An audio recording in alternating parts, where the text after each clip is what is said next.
Ayan na, tayo po ay magluluto po ng tinola. Ayan, may sayote po, may sili, may luya, may bawang, may sibuyas po, at saka po yung karneng manok. Mamaya po nalaan po natin lagyan po ng paminta.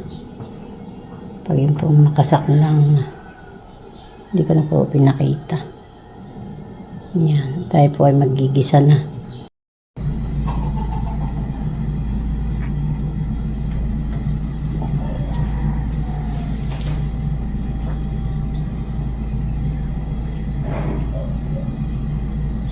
Ayan, natin po lalagay po ng luya. At tayo po ay magtitinola.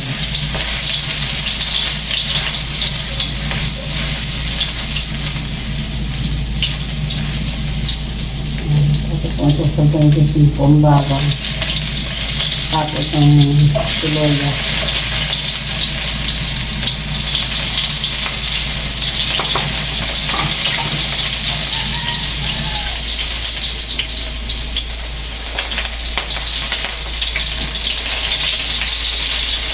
Ito lang, isa ko na asado.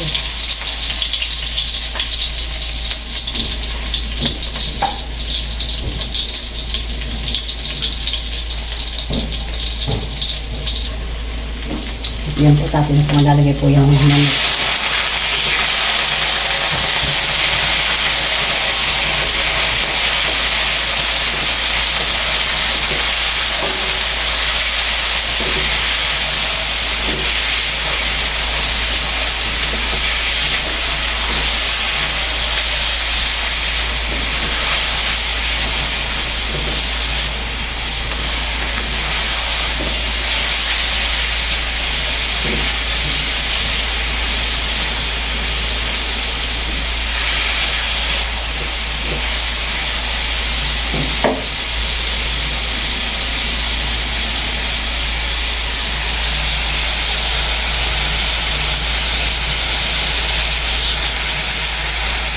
Mamaya po natin lagyan po ng tubig yung sabaw po.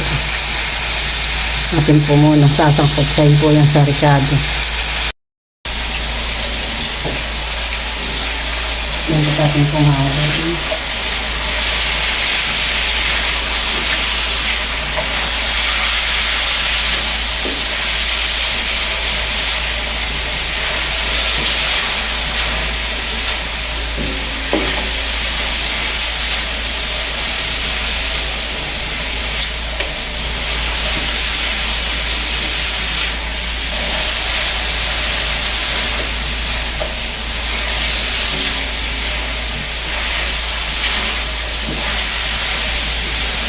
Huwag ang tanghalian po.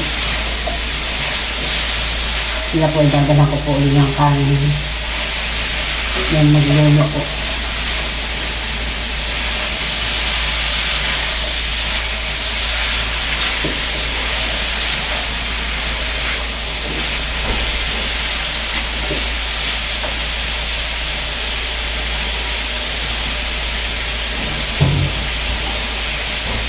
Ito natin dito, lalagay po itong tulang.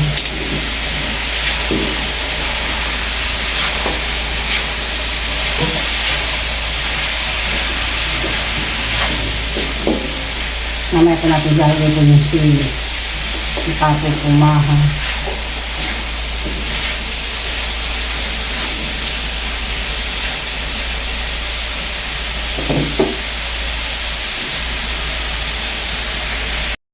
Yan po natin po yung mga halo.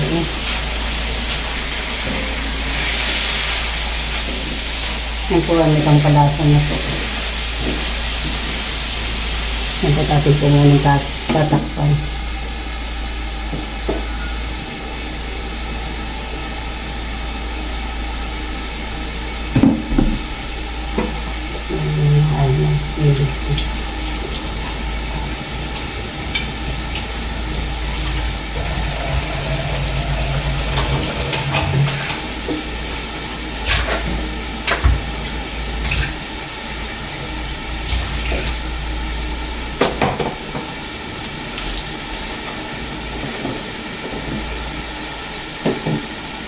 Dito natin po, mahalain po ulit.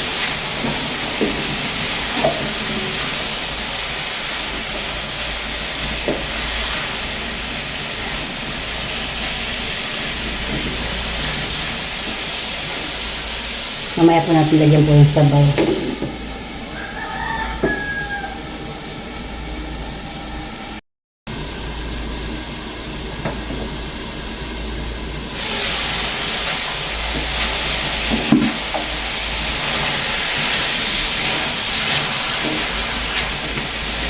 Yan po natin na po lalagyan po ng sabaw. Dadagdagan ko pa mga sapatong tasa.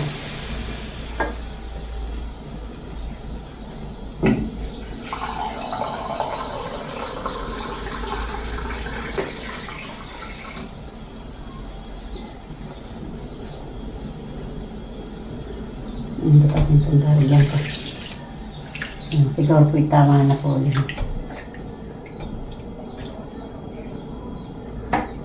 Gawa po na sinini po ay mahilig po sa sabaw. Hindi po siya kakain ng karning ganito po. Ang gusto po lang niya po ay pinarito. Yung pong fried. Yan, natin pong tatakpan. Papakuloyin po lang natin yan po ay luto na.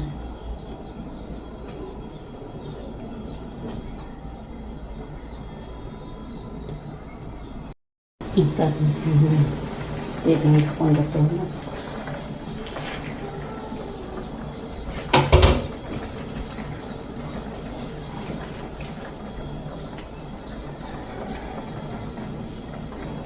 Maya pa po, matigas pa po yung gulay.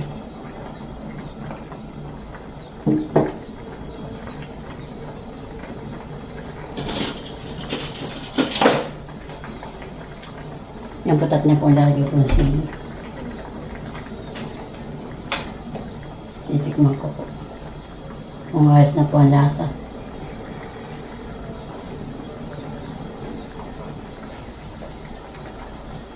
Ay, naayos na po. Tama po na.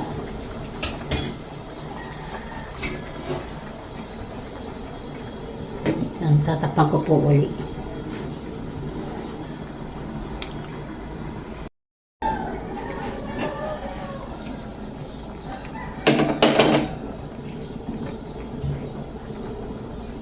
Yan, luto na po ito. Ito ang aking po tinuli. Ito po ay panghapunan pa po namin. Akin na pong ilagdagan ng luto. Yan po, luto na po ang aking pong tinola. At galing po sinamalim po sa taniman. Ay ako po ay pinangi po ng gulay. Pwede po. Tali-tali na po, pinartida po. Para daw po papareho pong mayroon. Ako po ay hindi na po nakakasama. Ako po nga po ay nagluluto. Dadalhin ko po ng yung pong pagkain po ni Nini, saka po ng lolo taran. Ito po ay magluluto po ng sinantol. Yan po ang ating bulok, padyaw, saka po yung mga kasag, sipit. Mayan po yung santol po. Yan po ay pigana. Yan po yung ating pong gata ng niyog. Po atin din po ang lalak po. Yan po yung bagoong. Akin po lang pinapakuluan po. Tatapon po natin po yung pakuluan. Yan po yung bagongon. Ako po ay nagpitpit. Madumi po yan. Ang pakuluan po. Tatapon na po natin. Yan po yung tubig po. Natin na pong papatayin yung apo niya.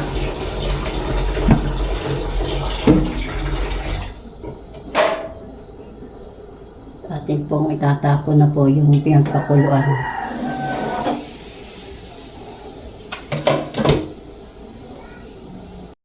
Yan po, nakasak lang po ating kawali. Atin na po ang nilinisan. Yan po ang ating kawali.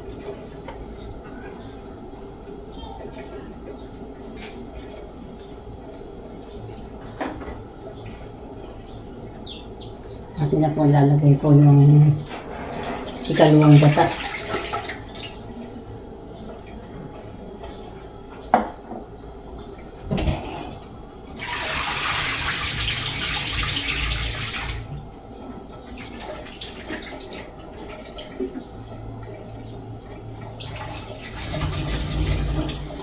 Nagpuntahan ko lang, inubrasan ko itong bagongon.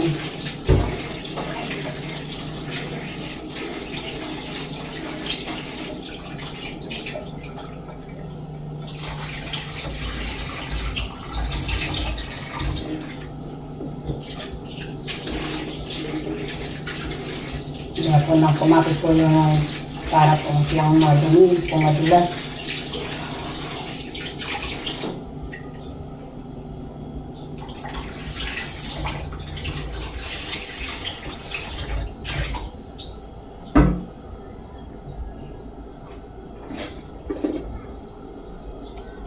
Yan po, malinis na po. Akin na pong hinugasan. Atin na pong ilalagay.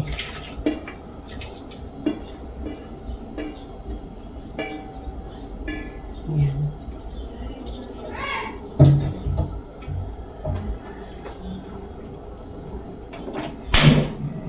Atin na pong binuksan. Ilagay po natin itong santol na kinayod po. Tibinigan ko na po.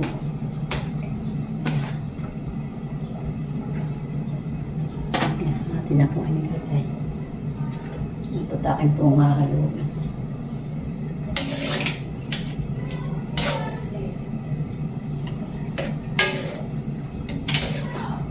Baguhan po ang lahok. Saka po yung pong sipit, may kasad, may kadyaw po.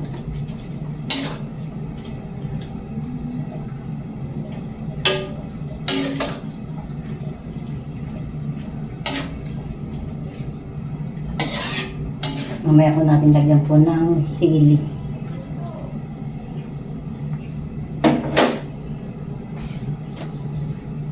Natin na po lalagyan po itong ricado. Bawang at saka po luya.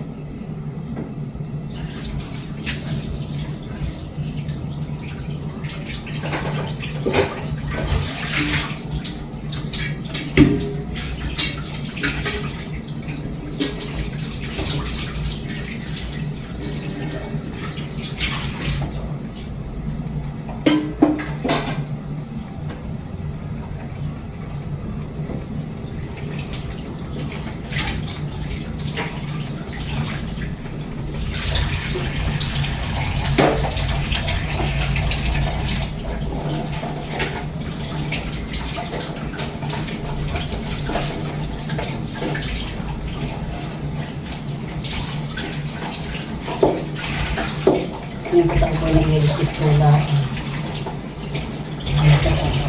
Ilagay kami.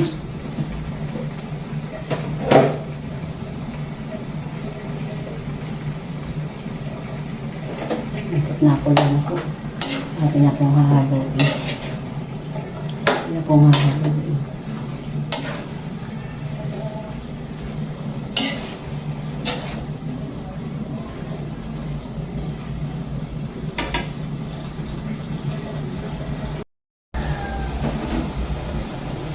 Mamaya na po natin lagay po yung lahok po natin kasal, saka po yung sisi, saka po yung padyaw. Pag yung pong maluluto na po itong ating pong santol. Diba po yun ay luto na po. Diligpit po ang balat.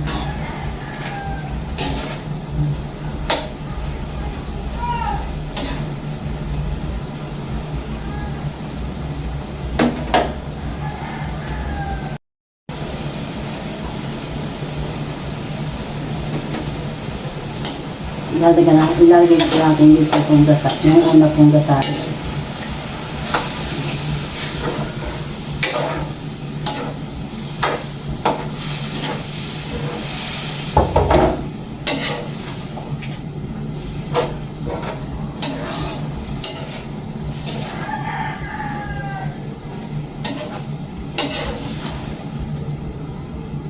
Yan po ay tatlong kabuo po na tangayin. Kaso nga po lang ay maliliit po. Mga aking kinahit ang nililiit.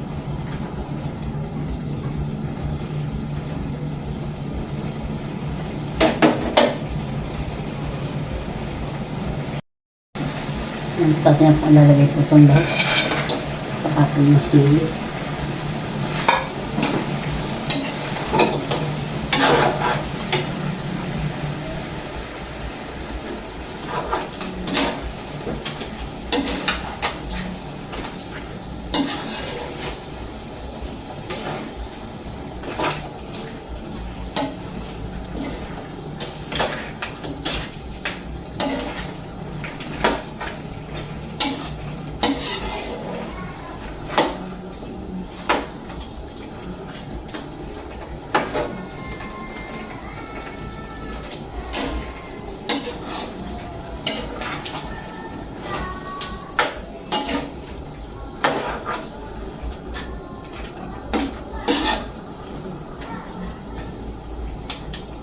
Yung bayatin pong papaigahan pa po. Kaya siya po ay maglangis-langis. Naglalangas-langis na po. Yung pong akin sinangtol.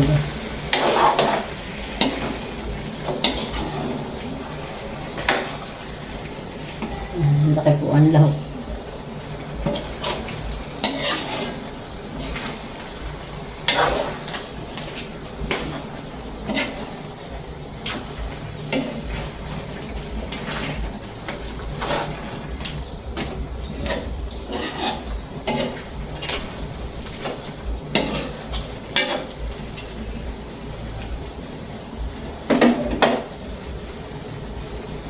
Yan po yakan po ngayon para po siya ay naglalangis-langis. Yan po ang aking sinantol.